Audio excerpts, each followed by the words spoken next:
I decided to read the Children of Time trilogy by Adrian Skvosky, and I've already read the first book, but the last two weren't out at the time I read it, so I'm definitely excited to get to the rest of them and reread the first one, see if I like it as much as I did, um, and if I can freak myself out with some spiders. So yeah, this will be a fun little readathon, and I'm definitely excited about it. Hopefully I can get through these pretty quick. They're all, pretty chunky. I think this one is 600 pages even, but it's due back at the library in 4 days. So that's 150 pages a day. I'm going to see if I can do that with this one and see what the other ones bring. I've just gotten through the first chapter, and I kind of forgot how quickly this book goes.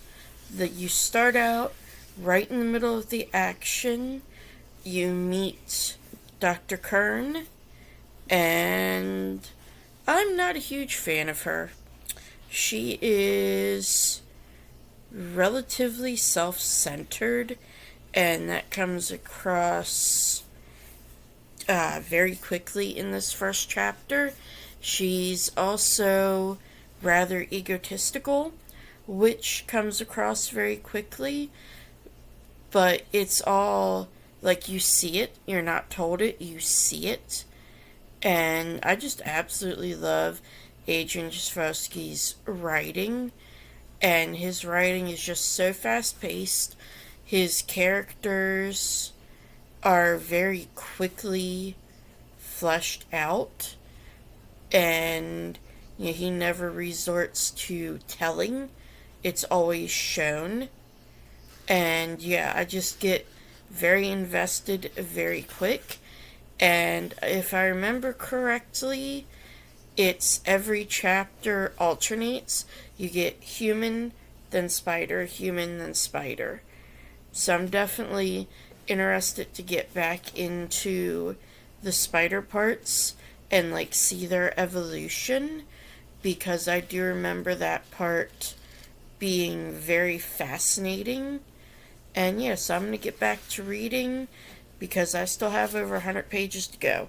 I only made it to page 19 before wanting to do this update. So, yeah, a good ways to go tonight. So, our first chapter with the spiders is extremely interesting, and just the way it's written is very engaging to me. So it opens with, she is Portia, and she is hunting. And then it goes on to describe her in great detail, saying she's 8 millimeters long, she has a body of 2 parts, blah blah blah blah blah. And then we have Skytoads, what is it? Skytoads pallidea is another spider, and he specializes in catching and eating the jumping spiders, like Portia. And she is a Portia lambeata. And then it says Portia specializes in eating spiders. And just the way it's written, it has such a flow. And then it goes on to a scene of her hunting this spider, and then she meets a male of her species, and it goes on to them hunting this spider together.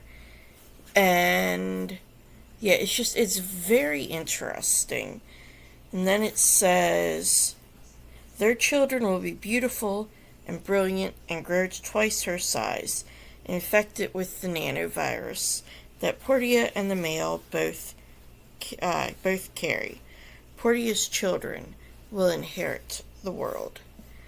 And I don't know if I said this in the first chapter, um, but basically what happened is these scientists were on a mission to terraform and populate this planet.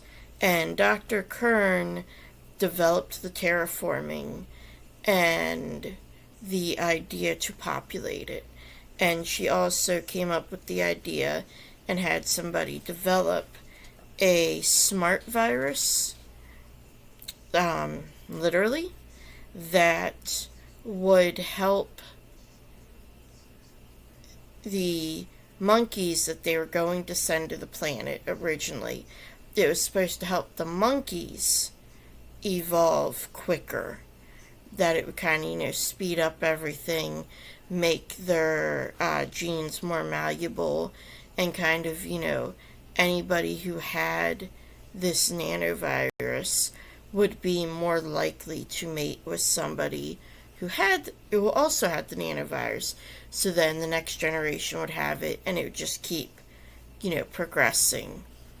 And obviously, the monkeys didn't make it to the planet because of some sabotage that happened in the first chapter, but the spiders were able to be infected by it. And yeah, so far it's very interesting, and I'm only 2 chapters in, and like I said, this does read very, very fast.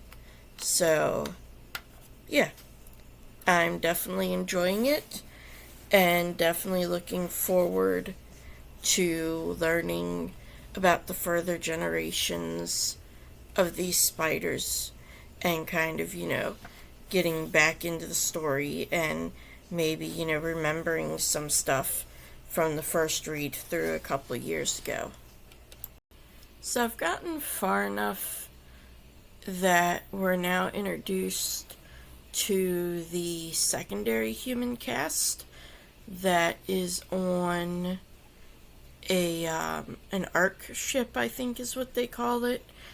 And we find out that they have been in cold sleep, cryogenic sleep, for almost 2,000 years. So literally almost 2,000 years have passed since the very beginning of this book. And I'm only about 60 pages in, so it just gives you an idea of how long it is. And then one of the humans we follow, he says something about how that cold sleep isn't perfect, because it should feel like basically you went to sleep and then you come out of it and no time has passed. It should feel just like a day. But he says, he can feel the eons stretching behind him. And yeah, it's kind of like really creepy, and especially if you think about that long. Like, yeah. And just that part was done really well. And then, of course, we get some more of the spiders. And we have a really interesting dynamic between the females and the males. Just because, most spiders, the female's bigger. And a lot of times, the male gets eaten after mating. And so you kind of have that dynamic of this is what, like, the unevolved, whatever you want to call it, ancestors did. And now you have this virus, nanovirus, uplift virus, they call it, that is driving them to work together. But this also translates into a kind of misandrist society where the men are not valued just because they're seen as not as smart, and as with most insects, the males are usually smaller. And so that kind of leads into that as well. It's just really interesting to see how that is brought in. and how they communicate as well, being that, spiders obviously can't talk, but having like the legs, their leg movements, and the actual movements of the palps that are around their mouth is a language. And it's absolutely fascinating. And having read The Doors of Eden, like Adrian Chbosky is very good at writing these like alien ways of thinking and communicating, and how they would, these animals really would get around in the world. And yeah, I'm absolutely loving this so far. I'm really excited to get on to the second and third books in this series now, just to see how it grows. But like I said, I'm still really not that far in this series, or in this first book. So, yeah. So now that the Ark ship, Gilgamesh, has made contact with the Sentry habitat that Evrana Kern is in, we really get to see the toll that this cold sleep takes on people, and especially when they're not prepared, because they're trying to contact this satellite to like get permission to land, and so they're translating this, and you have the automated ELISA system has one thing that it says, and then you can hear Evrana Kern's thoughts are on like a piggybacked transmission. And so you have the ELISA system that says, "Good evening, travelers. I am Eliza Kearns, composite expert system of the Second Burn Sentry habitat." And then you have Evrana Kern saying, "What are you doing? What are you in my mind taking? Why can't I wake up? What am I seeing? The void, only alone, and nobody, nothing. There's no ship. Why is there no ship? Where are there is no Eliza Kearns? Has stolen me, stolen mine, stolen mind." And this goes on for quite a bit. And then you have one where they're trying to say, look, we're in distress, we need to land. And the ELISA system says, "I'm sorry, but I cannot permit you to compromise the exaltation experiment at this time." And Evrana is saying, "What ship? Let me see the ship. Is coming from Earth, but is it Searing's Earth or my Earth? Or no Earth is left for any ship to come. Silently, they stopped sending so long, so cold. So let me out, you witch Eliza, you stole my mind, my name. Can't keep me here. Let me wake, let me speak, let me die, let me be something." And so then, finding that there's this second transmission, the classicist who understands the language, which is called Imperial C, he is able to then, he asks, "Is there somebody else there we can speak to?" And so the ELISA system says, "Would you like to speak to my sister?"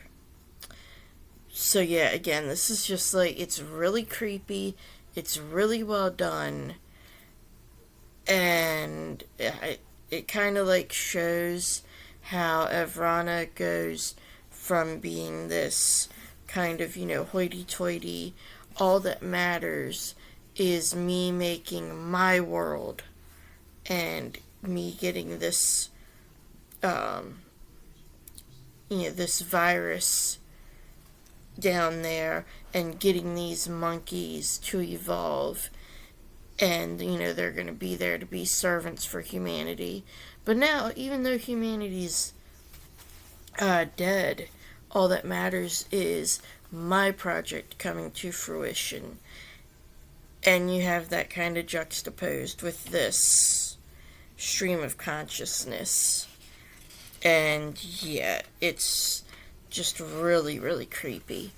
And so then they're talking some more, and then Evrana, going back to her kind of self-centeredness, goes, send them away. I don't want them. If they say they came from Earth, they can go back. And yeah, this is just, it's actually getting me more interested in the parts about the humans now than I was the very first time I read this. But I'm still also like really invested in the spiders. And I guess that's just because like you kind of see them generation by generation changing, and you have the same humans and like they don't really change. So I guess maybe that's why it's not quite as interesting.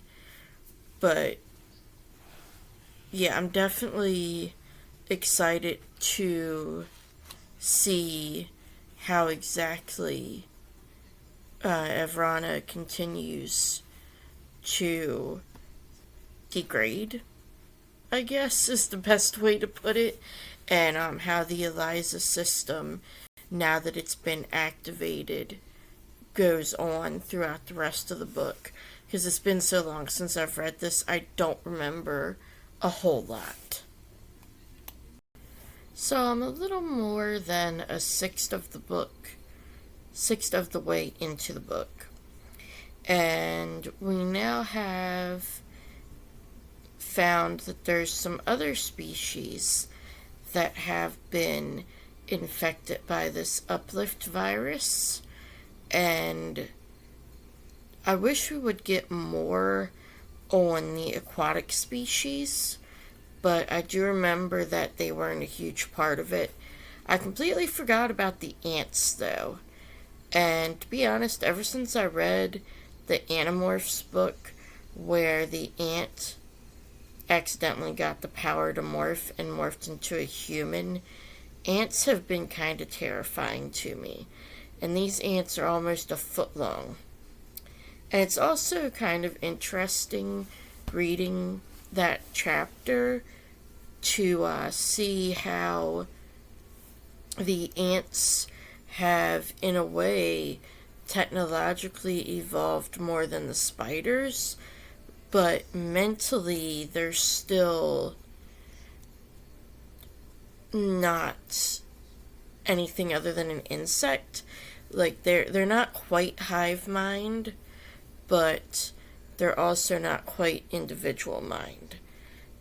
And so they're able to like melt metal and turn it into tools, and they're able to receive from the satellite the test that came in, but they don't know how to solve it because, again, they don't really have rational thinking.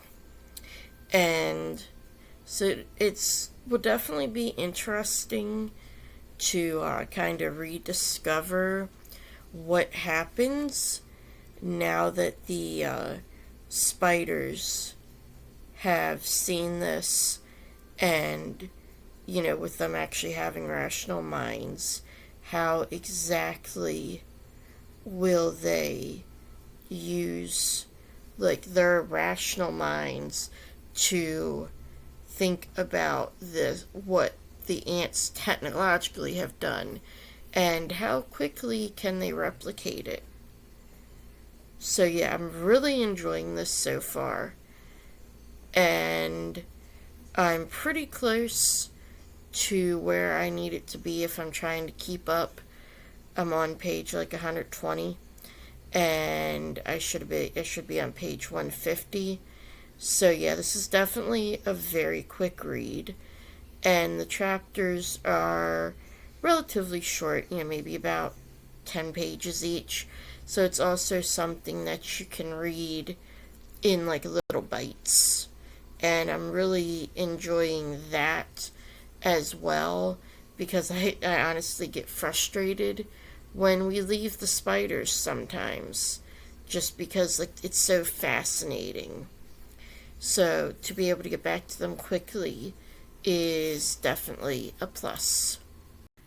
So I'm about a third of the way in now, and it's really interesting how much what's happening down on Kern's world with the spiders is paralleling what's happening on the ship Gilgamesh with the humans. Like right now, there is a great war going on in both. However, I'm again much more interested in the spiders, and because that one just goes more into actually how they're fighting, and like since the spiders are at war with the ants, ants use pheromones to mark trails and such, and so we're learning about how the spiders are trying to use these pheromones to like deter the ants and control the ants and so on and so forth. Whereas with the human fight, it's just the fighting, really. They're yelling at each other, they're shooting at each other. Nothing new, I suppose, as sad as that sounds. But yeah, I'm really enjoying it, and it's just absolutely fascinating to me, as I've been saying, pretty much throughout the whole book. And I'm really not that far in either, so like I'm really surprised that it's coming together this quickly. Like I forgot just how quickly everything sped up and came to a head like this. I'm on part 5 out of 8 now, and yeah, this just continues to be a really good book.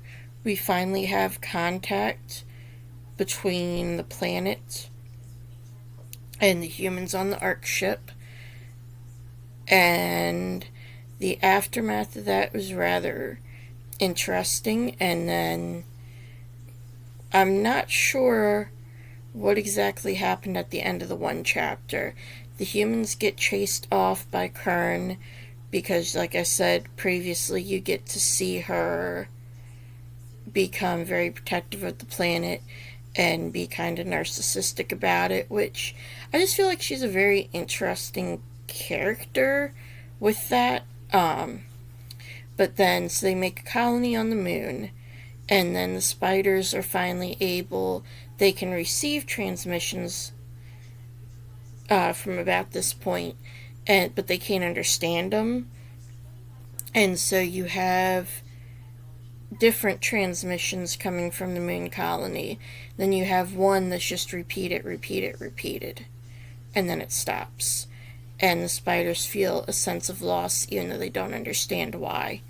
And it's not actually stated whether the colony failed or if it was a distress signal. Like, I'm assuming the repeating was a distress signal, but did the colony die out, or were they picked up? Why did the distress signal end? And unfortunately, I think it's that it just failed and they died out, which is, obviously very sad because there's not much of the human race left. And then we get to see a different solar system and learn a little bit more about the old empire tech. And they find something that the captain of the ship is very interested in, and that is an upload facility, which is basically what has been done to Kern. And of course, this makes a lot of them rather uneasy because this captain is, well, a good captain. He can be very single-minded, and yeah, bad things could very easily happen. So It'll be interesting to see where that goes, because that's something else that I don't really remember from my first read through. I think I do vaguely remember them finding the facility, so that now they know what, Eliza Kern is, but I don't remember what exactly happens with this. So I'm definitely interested to get into the last half of the book. There's been a lot of action already, and we've had a lot of development with the spiders. You see them evolving more, and they now understand that, hey, the males can do stuff too. As long as they're trained, you give them the chance, they can do it. And it's just kind of interesting to see that flipped from, what used to be accepted for humans, that, it was the women just didn't have the mental power to do this, to do that. But they do, they just need to be taught. And I just find that very interesting, and their whole society very interesting. I finished Children of Memory finally, and that ending was really, really good, and just the whole denouement, the last, I don't know, probably about 75 or so pages was just pretty much non-stop action, and you think one thing, but it's another, and just, yeah, it was really, really good. I really enjoyed this book, and I'm really excited to go on to the next, and I definitely highly recommend this series if you like sci-fi, especially if you like sci-fi with like alien perspectives, and not just, oh, there are aliens, but legitimate, like, they don't think like us, they think in a different way. And it goes through, obviously, as I've said, like the evolution and stuff. So yeah, overall a really great book, and I'm super excited to get on to the next one. And I think each one's going to be its own video, because I know this one has gotten kind of long. So I will see you next time back in the book cave.